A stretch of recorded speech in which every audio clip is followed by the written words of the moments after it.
Hello students, I am your science teacher. Today we will start lesson 3rd of 8th synthetic fibers and plastics. Chapter 3 Synthetic Fibers and Plastics. We know that the clothes are made of fabrics. Fabrics are made from fibers. A fiber is a thread-like material that is strong and flexible enough to be converted into fabrics.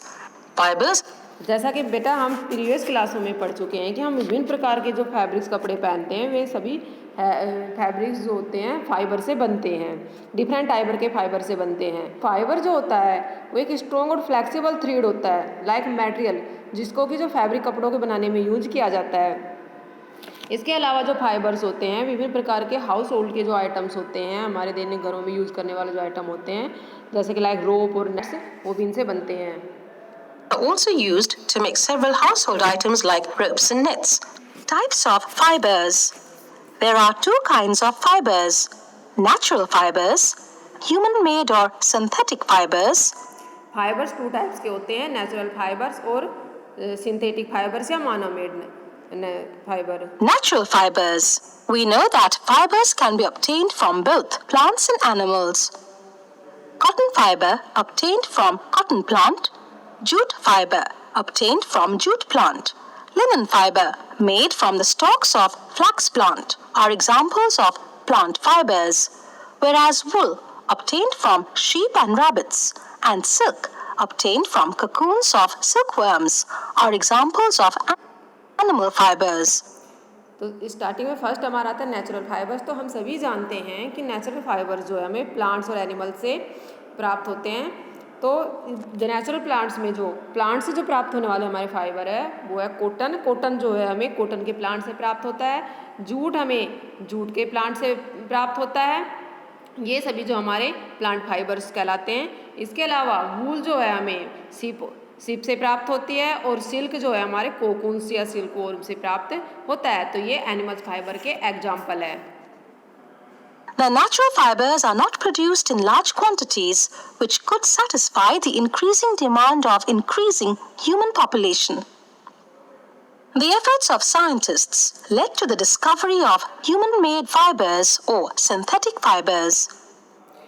Natural fibres होते हैं वो उनका जो निर्माण होता है वो limit में होता है, लिमिट क्वांटिटी में होता है। तो इनसे जो है हम पर्याप्त जो मात्रा होती है इनकी यूजेज की, जो इनकी मांग होती है उसकी पूर्ति नहीं कर पाते हैं। तो इसके लिए साइंटिस्ट ने जो होते हैं उन्होंने एक नए ह्यूमन मेड फाइबर्स की जो है डिस्कवरी की। These fibers can also be spun, woven or knitted into fabrics. Synthetic fibers. Fibers obtained through different chemical processes in the industries are known as human-made fibers. Synthetic fibers. तो second है हमारा synthetic fibres या human made fibre. तो fibre वह fibre जो विभिन्न प्रकार के डिफरेंट केमिकल प्रोसेस के द्वारा इंडस्ट्रीज के अंदर बनाया जाता है, ऑब्टेन किया जाता है, वह ह्यूमन मेड फाइबर्स या सिंथेटिक फाइबर्स होता है। Fibers are prepared using raw materials of petroleum origin called petrochemicals. Rayon, nylon, terylene, etc. are some human-made or synthetic fibers. In this chapter, we will learn about synthetic fibers, their characteristics and their uses. So in this case, bead is a smaller unit. The joining together of a large number of beads with a thread forms. इसके बाद जो synthetic fibres है उनके अंदर जो हमारे example जैसे rayon, nylon, टेरिकोलोन, तो ये सभी जो सिंथेटिक फाइबर के एग्जाम्पल है। तो इस लेसन में हम सिंथेटिक फाइबर्स के बारे में रीड करेंगे। सबसे पहले है polymers. A necklace. Take about 12 paper clips and join them together to make a long chain. A large number of paper clips are joined together to form a long chain. So beads or paper clips are smaller units which join together to form a large unit. तो आप सभी लोगों ने घरों के अंदर जो मनिए होते हैं बेटा, बीड्स होते हैं, उनकी माला देखी होगी। वे एक दूसरे से जो ज्वाइंट होते हैं और लोग एक चैन बनाए रखते हैं एक दूसरे से ज्वाइन होकर। तो इनमें क्या होता है कि लार्ज नंबर के जो बीड्स होते हैं वो आपस में ज्वाइन होकर एक लंबी चैन बनाते हैं। ठीक है, तो उसी तरह से similarly The smaller units are called monomers and the large single unit is called a polymer. Similarly, a synthetic fiber is also a chain of smaller units, monomers, which are joined together to form a large single unit called a polymer. A monomer is a small molecule. Same ऐसे ही synthetic fibre जो होते हैं वो भी एक small units की जो चैन बनाते हैं और आपस में एक दूसरे से ज्वाइंट होते हैं। तो जो स्मॉल यूनिट्स होती है केमिकल्स की वो मोनोमर कहलाती है। इसके अलावा ऐसी जो स्मॉल यूनिट्स होती है जो मोनोमर्स की वो ज्वाइंट टुगेदर होकर जो है लार्ज सिंगल यूनिट बनाती है, वो पॉलीमर कहलाती है। यानी कि जो छोटी यूनिट होती है छोटी छोटी मनियों की वो मोनोमर कहलाती है। और ये मोनोमर ही जब आपस में जुड़कर टुगेदर होती है, जब लंबी ज्वाइंट होकर लंबी यूनिट्स बनाते हैं, लार्ज सिंगल यूनिट्स बनाते हैं, तो ये पॉलीमर होती है। Which can combine together end to end in large number to form a single unit called polymer. A polymer is a very large unit formed by the combination of a large number of smaller molecules called monomers joined end to end by chemical bond. तो polymer जो होता है एक लंबी very large unit होती है, बनती है कॉम्बिनेशन किसके कॉम्बिनेशन से, लार्ज नंबर बड़ी संख्या के अंदर जो छोटे मोनोमर होते हैं, जो मैंने अभी आपको बताया मोनोमर होते हैं, उनको ज्वाइन करके, ठीक है, end to end by chemical bonds से जो जुड़ते हैं, ठीक है, तो वह पॉलीमर कहलाते हैं। The word polymer comes from two Greek words, poly meaning many and mer meaning repeating units.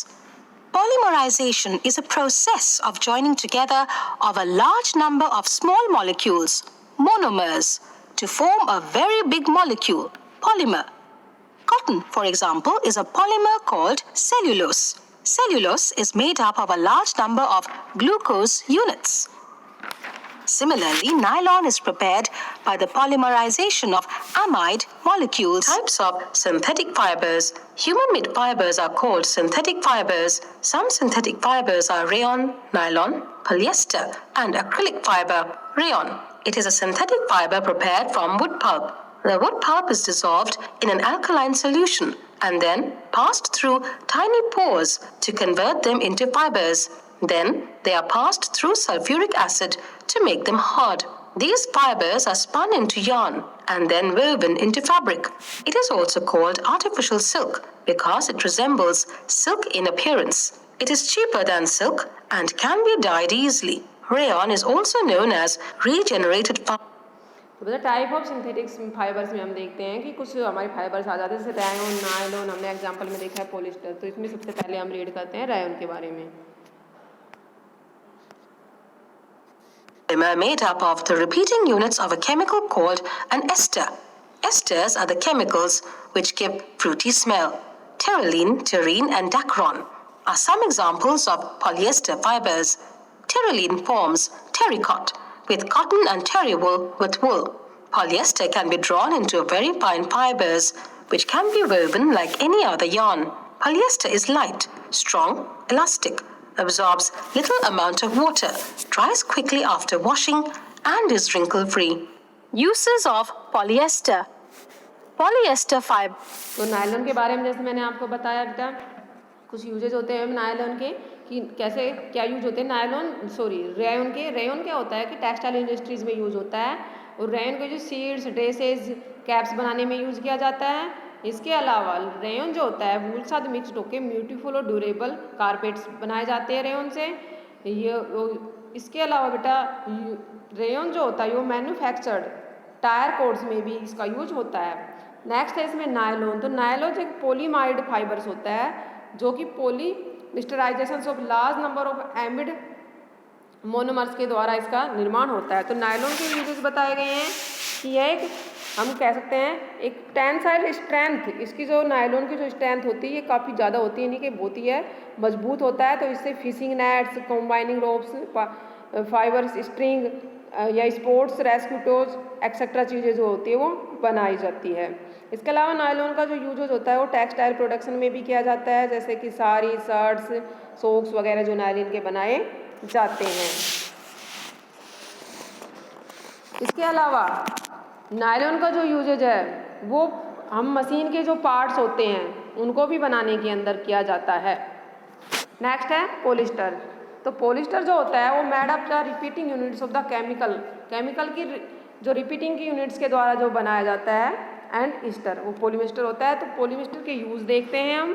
Fibers like terylene are used for manufacturing saris, dress materials, curtain cloth, etc. Polyester is used for making sails for sailboats. Polyester is used for making water hoses for firefighting operations. Polyester is used for making conveyor belts. Polyester mixed with cotton is called terrycot and used for making shirts, trousers and other dress materials. Polyester का use जो है different types की जो dress बनाने में किया जाता है। इसके अलावा इसका यूज जो है सैल बनाने में किया जाता है। जो सैल बोट्स के अंदर जो बोट्स होती है, सी बोट्स होती है, जो पानी में जहाज चलते हैं, उनके जो कपड़े की जो सैल बनाई जाती है उसमें यूज होता है। इसके अलावा इससे वाटर होसेस बनते हैं। पॉलिएस्टर से ही जो है कन्वेयर बेल्ट्स का निर्माण होता है। इसके अलावा इससे शर्ट्स, ट्राउजर, ड्रेस मटेरियल होते हैं, वो भी बनाए जाते हैं। Terylene mixed with wool is called terrywool and used for making suits. Acrylic fiber. Acrylic fiber is a synthetic fiber made from a polymer polyacrylonitrile.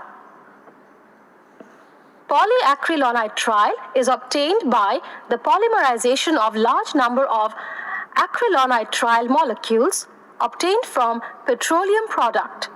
It is lightweight, soft and warm with a wool-like feel.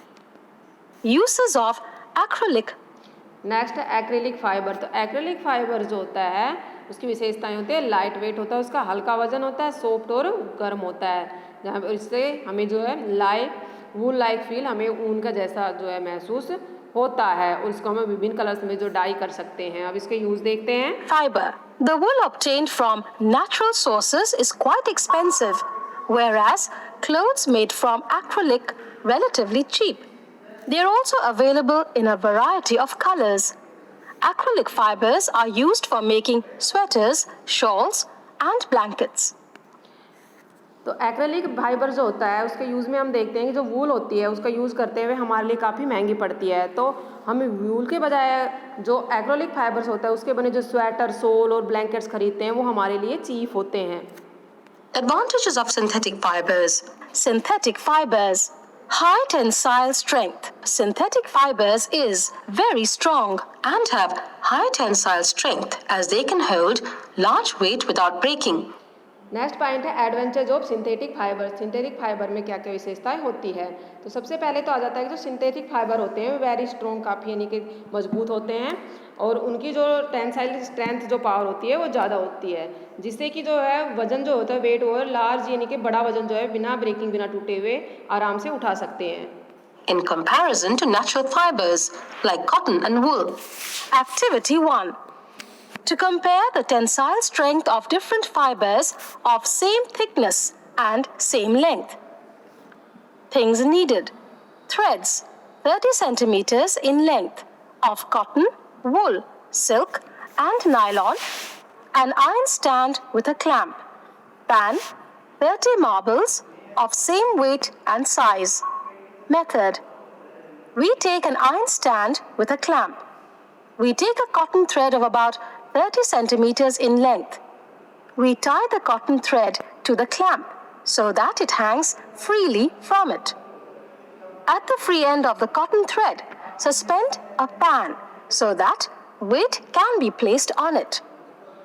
Gently drop marbles one by one in the pan till the cotton thread breaks.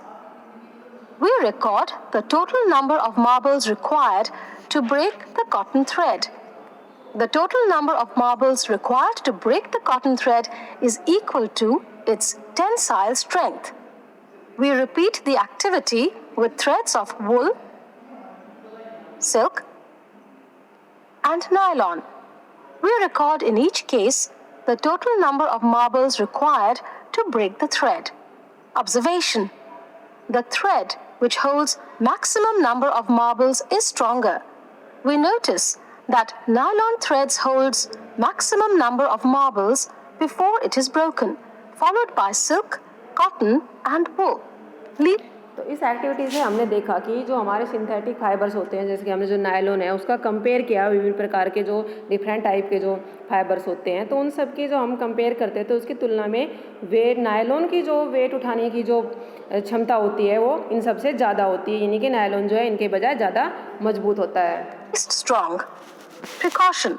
All threads should be of the same length and almost the same thickness. Low water absorption. Synthetic next point है लो water अब्जॉर्बेशन। fibers absorb very little water, moisture. Due to this, a wet cloth of synthetic fibers dries out rapidly. तो synthetic fibre जो होते हैं उनकी जो water को observe करने की जो कैपेसिटी होती है बिल्कुल ही कम होती है, लिटिल अमाउंट होती है, जिसकी वजह से कि इनका जो वेट होता है क्लॉथ का, सिंथेटिक फाइबर्स का, वो कम होता है और ये जल्दी सूख जाते हैं। Synthetic fibers are said to possess strip-dry property. Natural fibers like cotton, wool and silk, however, absorb a lot of water, so they do not dry out rapidly. Good elasticity. Most synthetic fibers are fairly elastic. Synthetic fibers are flexible. They can be stretched or compressed to some extent and on releasing the force, regain their original shape and size. For example, socks made of nylon retain their shape even after repeated use. Natural fabrics are not fairly elastic. Next point है good elasticity. तो जो हमारे synthetic fibres होते हैं वो elastic और flexible होते हैं और वो स्ट्रेच होते हैं कि जब हम इनको यूज करते हैं तो वे चौड़े हो जाते हैं, यूज करने के बाद वे अपनी जो ओरिजिनल शेप होती है उसमें दोबारा से हो जाते हैं। एग्जाम्पल के तौर पर हमारी socks. Wrinkle resistant. Most synthetic fibers do not get crumpled easily during washing or wearing. They resist wrinkle and keep permanent creases. Clothes made of natural fibers get crumpled easily as they are not wrinkle-free. Abrasion. Next point है wrinkle resistance, यानी कि जो हमारे synthetic fibres होते हैं उनके अंदर जो है चुन्नट नहीं पड़ती है, यानी कि उनको जो उनके पहन ले या धो ले उनके बाद भी जो है वो प्लेन रहते हैं। Resistant. Most synthetic fibers have a high abrasion, wear and tear resistance. So, the clothes made of synthetic fibers are more long-lasting or durable. Natural fibers have low abrasion resistance, so they are less durable. Moth resistant. Most synthetic fibers are not attacked by moth and mold. Natural fibers are, however, attacked by moths. Lightness. Next point है moth resistance. तो हम देखते हैं कि synthetic fibre जो होते हैं वो मोथ्स और मॉड्यूल्स होते हैं, उनके द्वारा अटैक्ड नहीं होते हैं। Most synthetic fibers are quite lightweight. Natural fibers are comparatively heavy. Next point है लाइट वेट, यानी कि ये वजन में हल्के होते हैं। जो भी ज़्यादातर सिंथेटिक फाइबर्स होते हैं वो नेचुरल फाइबर्स की तुलना में कंपेयर में हल्के होते हैं। Inertness. Most synthetic fibers are chemically more inert than the natural fibers. Less expensive. Synthetic fibers are less expensive and more affordable than the natural fibers. Next point है less expensive. तो हमारे synthetic fibre जो होते हैं natural fibre की तुलना के अंदर सस्ते होते हैं और ये ज़्यादा टिकाऊ होते हैं। Activity 2. To compare the water absorbing capacity of different fibers. Things needed. 1 cotton piece, half a meter square, 1 nylon piece, half a meter square, 2 equal size mugs. Method. We take 2 pieces of clothes, 1 nylon piece and other cotton piece of the same size, roughly half a meter square each. We soak the pieces in different mugs, each containing the same amount of water. We take the pieces out of the containers after 5 minutes and spread them in the sun for a few minutes. We compare the volume of the water remaining in each container. We compare the time taken by each piece of cloth to dry completely. Observation. We find that the volume of the water remaining in the container from which nylon cloth was removed is more than the volume of water remaining in the container from which cotton cloth was removed. We find that nylon takes less time as compared to cotton cloth to dry completely. Conclusion.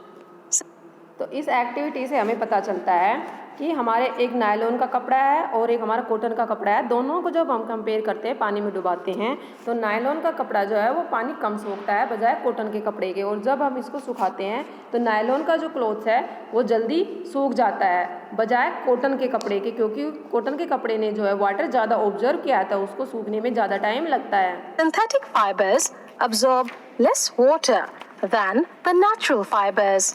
Also, synthetic fibers take less time to dry than the natural fibers.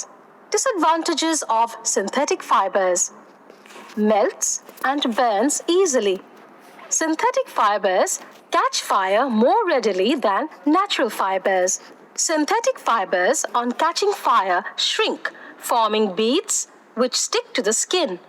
Therefore, it is not advised to use clothes made from synthetic fibers while working near flame, fire, such as in kitchen or while bursting crackers. Most of the synthetic fabrics require very careful ironing as they melt very easily. Next point है disadvantage of synthetic fibres. जो synthetic fibre होते हैं उसमें कुछ हमें कमियां भी होती है जो कि हम अभी देखते हैं। इसमें फर्स्ट पॉइंट आता है मेल्ट एंड बर्न ईजली, यानी कि सिंथेटिक फाइबर है जल्दी ही जल जाते हैं और जल्दी ही पिघल जाते हैं। तो सिंथेटिक फाइबर जो होते हैं वो फायर को जल्दी कैच करते हैं।